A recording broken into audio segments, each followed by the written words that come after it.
kylvetään vähän heinänsiementä tänne peltoon, niin tommosella käsin työnnettävällä vanhalla kylvökoneella.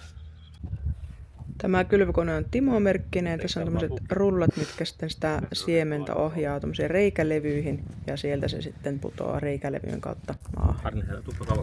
Ja sitä siemenpitoisuutta voi kasvattaa tai laskea sen reikälevyn avulla, eli siitä voi laittaa 1 reijän tai 8 reikää auki tai kaikkea siltä väliltä, mistä sitä siementä sitten tippuu sinne maahan.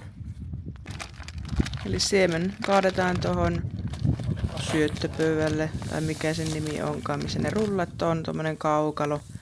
Ja siitä sitten, kun tuota konetta lähdetään työntämään, niin samalla kun tuo rengas pyörii, niin se pyörittää ton ketjun kautta sitten noita rullia, mitä tuolla on, harjasrullia. Ja ne harjat työntää sitten sitä siementä niistä reiistä läpi. Tämäkin on tekniikalta aika simppeli kylvökone, mutta edellyttäviin malleihin nähden niin huomattavan paljon edistyksellisempiä. Tässä on pystynyt tätä siemenmäärää ennakoimaan paljon paremmin ja laskemaan, että kuinka paljon sitä millekin alalle tulee. Tätä edeltävät mallit on ollut tuommoisia kädessä kannateltavia siemenpusseja, missä on ollut ikään kuin lautanen, mikä on heittänyt niitä siemeniä.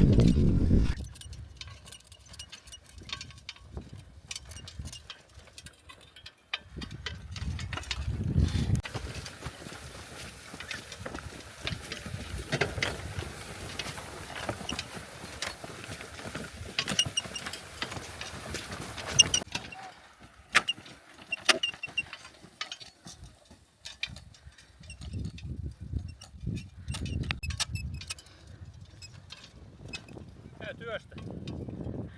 Mä haluan kans vielä vetää sen viimeisen. Mä haluan vetää viimeisen.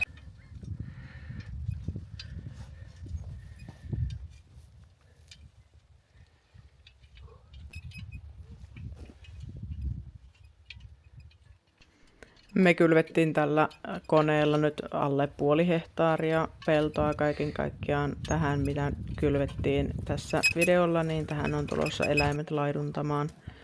Sitten kun täällä on hyvä kasvu päällä. Ja sen lisäksi sitten kylvettiin tuonne meidän puutarhan puolelle niin pieni alue maata, mikä on käytännössä ollut pajukkoa aikaisemmin. Sinne uutta heinänsiementä ja siihen tulee sitten marjapensaita päälle. Tämä Jussi arki on, se on raskas. Ois ees hevonen. Ei voi muuta sanoa kuin, että kyllä ennen on miehet ollut rautaa. Onhan tuo nyt ihan eri asia kylvää tollasella useampien hehtaarin peltoa kuin nykypäivän traktoreilla ja kylvökoneilla. Toi lenkkasee koko aika näin sivusuunnassa. Sä joudut koko aika pitää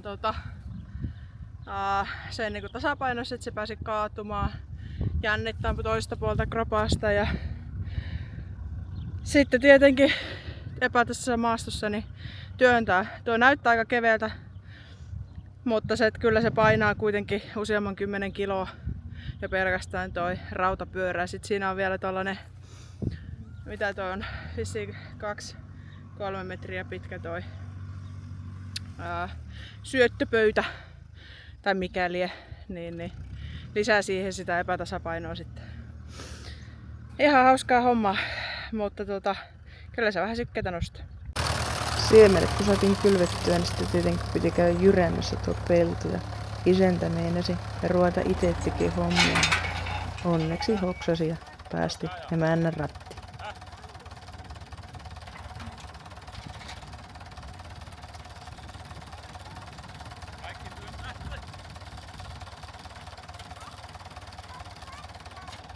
Tarviiko me muuta kuin ajaa eteenpäin? Ei.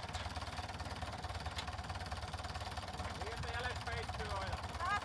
Jäles peittyy aina. Emäntähän ei ole traktoreilla hirveästi ajellut. Vasta tänä kesänä enemmän harjoitellut niiden käyttöä. Tuo Fortune on kohtuu vieras kone.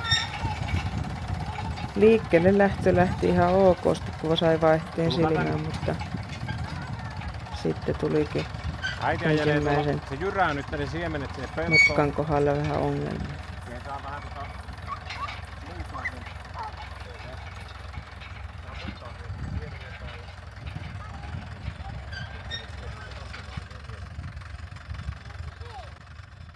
Tässä ihmetellään, että miten tuo saa tuon jyrään pois maasta, että pääsisi vähän perruttamaan. Mutta sitä tulikin sitten ohjetta, kun vähän jouti kuuntelemaan, että vaihe pitääkin olla vapaalla ja kytki ylhäällä ennen kuin nousee nostolaitteet. Kun tämä ongelma oli ratkaistu, niin hommahan sujui ihan sujuvasti. Ainakin omasta mielestä.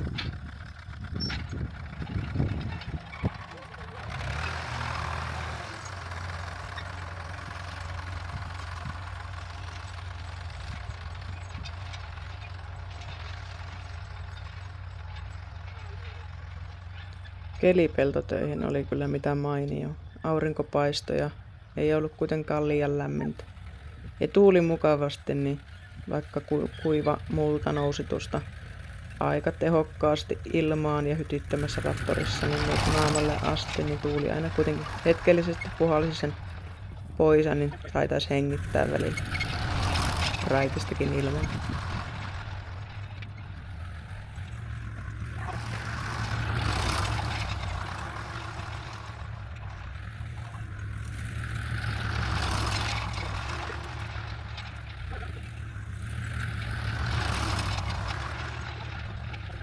Lapset keräsi tässä ootellessa kiviä tuolta pellolta pienen kasan tuohon pellon reunaan.